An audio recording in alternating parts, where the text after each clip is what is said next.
i-unbox natin ngayon at itong i-review natin ngayon is yung Fantech Major KX32S. Magkakaroon tayo ng konting comparison between Fantech Fighter 2 K613L versus Major KX32S. Ang hirap doon kasi magkakaroon din tayo ng comparison ng Fantech HG15 versus ng HG10 Captain 7.1 at ng kasama mouse, about sa mouse na nakabundle dito sa Major KX32S. Ang hirap talaga bigasin. Okay, at i-review din natin itong Fantech Luminous C30 4 megapixel at 2K siya. Ayan o. At syempre bago simulan yan, mag-intro muna tayo.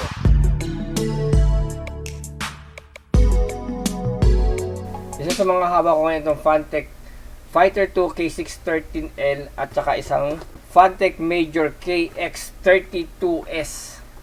Sa packaging, napakaganda ng packaging nila. Sa height, mas matangkad ng konti si Major. Mapapansin mo, para mas matangkad ng konti si Major.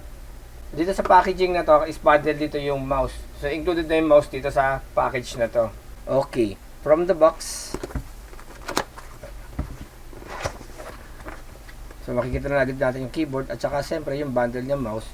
At protected na siya ng phone sleeves. So, ayan.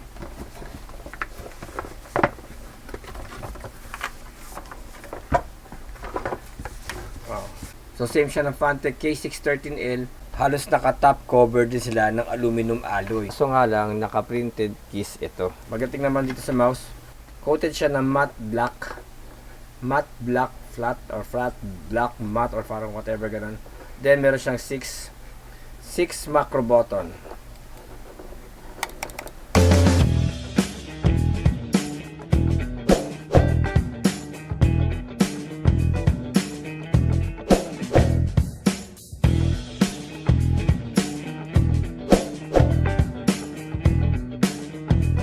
Pagdating naman sa RGB effects, si Fantech K613L, meron siyang 3 mode RGB light effect. 1, 2, 3 effects.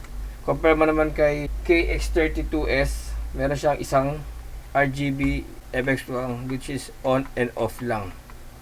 So, hindi siya napapalit-palitan. Kung sa blinking effects naman, pagdating naman sa blinking effects, kung mapapansin nyo, mas magandang tignan si K613L compare mo kay KX32S. Okay, dito naman tayo sa headset. Of course, Fantech HG15 Captain 7.1 surround gaming headset.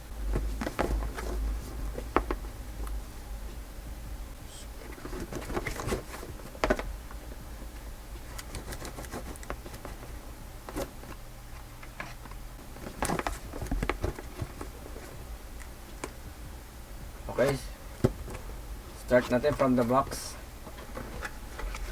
Of course, makikita natin yung headset. Then, protected siya ng phone sleeves. Then, included yung manual. Of course, then yung warranty card. Okay. Then, USB connector 7.1. Then, the volume control here.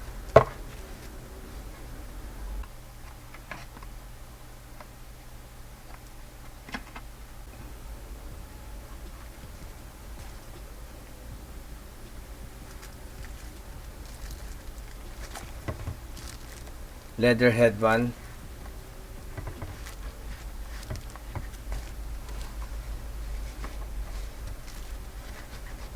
Ang comfortable.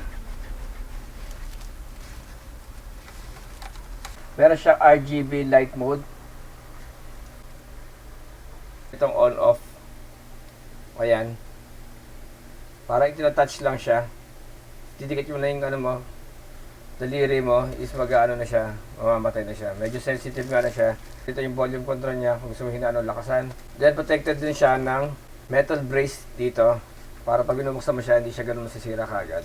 Then na-extend siya. Okay, yan. Pwede suot. Ayan. Okay. Pagdating naman dito sa may Fantech HG10, kung i-compare mo naman yung medyo malaki yung ear cups na ito, compare mo dito, then meron na siyang orange light effect. Available din yung software nito sa funtechworld.com para sa programmable or personalized sound effect. At ang ginagamit ko nga palang mic ngayon is ito, Hello Test Mic. At pagdating naman sa may webcam, ito yung ginagamit kong camera ngayon. Itong Funtech Luminous C30 Quad High Definition Webcam, 2K Quad HD, 4 megapixel camera, 106 degrees angle, ultra wide. Astig, di ba? Again, start tayo from the box. Okay. Inside the box, of course, the camera.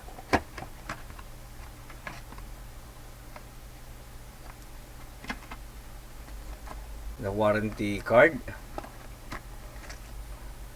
Yes, okay, and the manual. But this is a plug and play camera, so no need to install. Just plug and play at the USB 2.0, 3.0.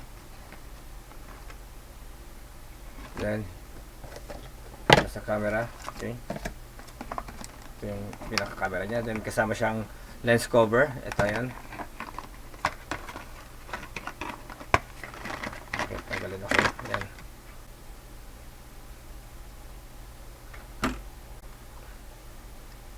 Then yung baseline, merong butas para sa tripod stand.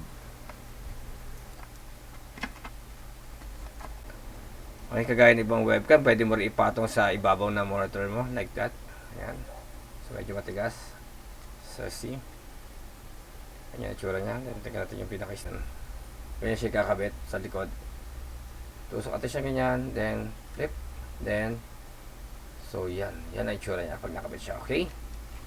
So, that's it.